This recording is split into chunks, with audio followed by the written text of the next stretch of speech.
Putusan di ICOT yang menyatakan penggugat telah mencabut gugatan padahal itu tidak pernah dinyatakan dengan tegas. Ya karena ini memang agak miskomunikasi ya. Ternyata harus mengajukan gugatan baru gitu. Sebenarnya saya agak kecewa juga sih. Jadi kok jadi PR gitu kan. Jadinya bertele-tele gitu ya. Jadi sama kuasa hukum saya Bang Minola mau klarifikasi tentang berita yang sekarang ini dari kemarin ya.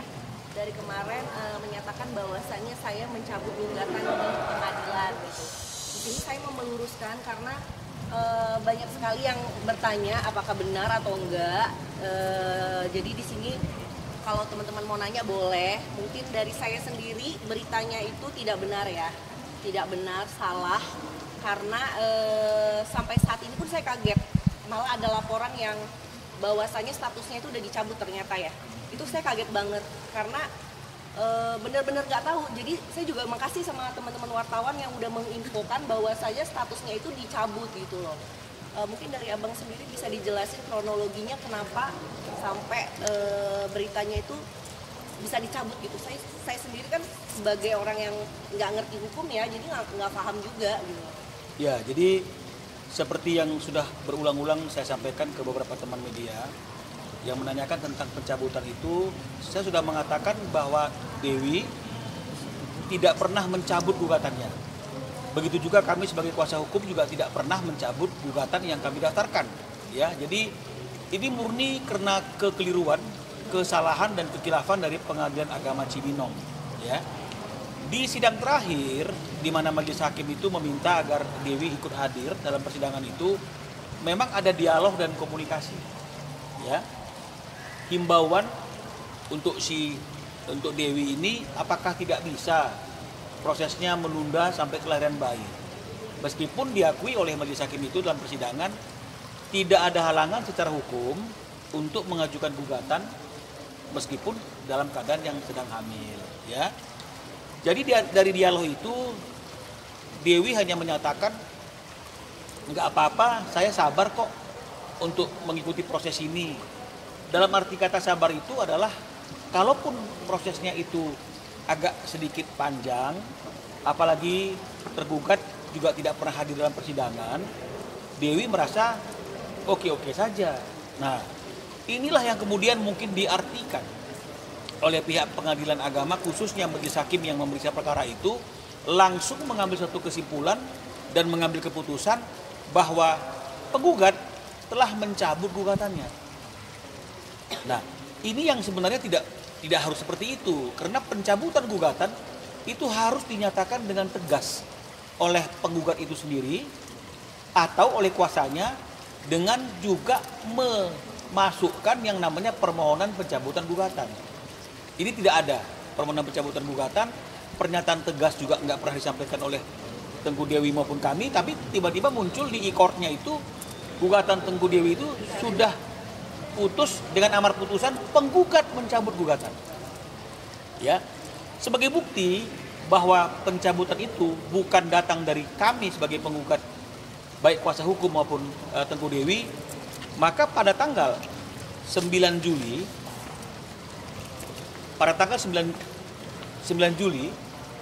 kami sudah menyurati Ketua Pengadilan Agama Cibinong, ya, bentuk surat komplain kami dan juga bentuk surat permohonan perlindungan hukum kenapa kok ada putusan di ICOT yang menyatakan penggugat telah mencabut gugatan padahal itu tidak pernah dinyatakan dengan tegas.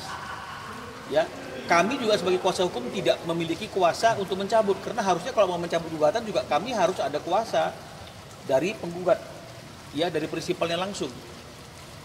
Ya, atas surat yang kami layangkan sebagai bentuk protes kami kepada Pengadilan Agama Cibinong, teman-teman semuanya, pada tanggal 17, ya, pada tanggal 17, Pengadilan Agama Cibinong itu menyurati kami, memberikan undangan untuk diperiksa, untuk diklarifikasi apa fakta yang sesungguhnya, ya. Nah, di dalam proses pemeriksaan di Pengadilan Agama Cibinong oleh tim yang melakukan pemeriksaan atas perkara ini, atas kejadian yang kami alami ini, tim kuasa hukum sudah menyampaikan tanpa ada yang ditutup-tutupi, tanpa ada yang disembunyikan realita dan fakta dalam persidangan. Yang nyata-nyata memang tidak ada pencabutan secara tegas yang kami lakukan baik lisan maupun tulisan. Ya. Dan kami juga meminta agar proses persidangan itu tetap dilanjutkan. Karena itu juga sejalan dengan apa yang diinginkan oleh Dewi, dibuktikan dengan adanya surat pernyataan dari Dewi. Ya, jadi kalau misalnya ada orang yang beranggapan ini prank, Dewi ngeprank atau Dewi mencabut diam-diam, ada apa ini itu tidak benar. Karena Dewi sendiri sudah langsung membuat surat pernyataan yang menyatakan dia tidak pernah mencabut gugatan tersebut baik secara tulisan maupun lisan. Ini juga yang kami bawa ke Pengadilan Agama Cibinong atas peristiwa yang telah terjadi itu. Nah, jadi pihak Pengadilan Agama Cibinong menjelaskan karena sudah terlanjur keluar putusan yang menyatakan penggugat mencabut gugatan, ini kan tidak bisa kemudian kembali lagi ke proses yang awal. Ya, karena ini bicara mengenai masalah marwah daripada Pengadilan Agama. Jadi kami disarankan untuk mengajukan gugatan baru dan berjanji tidak akan menunjuk majelis hakim yang sama dan berjanji akan menunjuk majelis hakim yang benar-benar bisa objektif dalam menangani proses perkara itu jika kami mengajukan gugatan baru, ya. Dan tim yang memeriksa yang bertemu dengan timnya kita itu juga mengatakan ketiga majelis hakim, ya, yang menjadi majelis dalam perkara ini juga akan dipanggil dan diperiksa oleh Pengadilan Tinggi Agama. Jadi itulah peristiwa hukum yang terjadi, tidak ada pencabutan, tidak ada niat yang tidak sungguh-sungguh, tidak ada niat ngeprank. Ini adalah benar-benar fakta yang sesungguh-sungguhnya karena kami bisa buktikan ada surat komplain, ada surat balasan dari Pengadilan Agama Cibinong. Ya. Nah, hanya saja ketika kami ingin menyusun gugatan baru seperti yang disarankan oleh pihak Pengadilan Agama Cibinong atas kekeliruan yang terjadi itu, kami masih menunggu. Kenapa menunggu? Karena waktu lahirannya Dewi kan itu sudah nggak lama lagi. Daripada gugatannya itu nanti anak pertama bernama ini, anak kedua lagi dalam kandungan, mending nunggu anaknya lahir dulu. Nah, sekarang anaknya sudah lahir. Gugatan akan kita sempurnakan dengan menambahkan nama anak kedua beserta bukti tanda kenal lahirnya. Tapi seperti yang saya katakan dari kemarin, sebelum gugatan ini difinalisasi, sebelum gugatan baru ini didaftarkan, kami tetap harus berkoordinasi, berdialog dengan Teguh Dewi, apakah ini didaftarkan ataukah ditunda dulu, karena keputusan terkait dengan masalah itu bukan ada di tangan kami sebagai kuasa hukum, ada di tangan Dewi.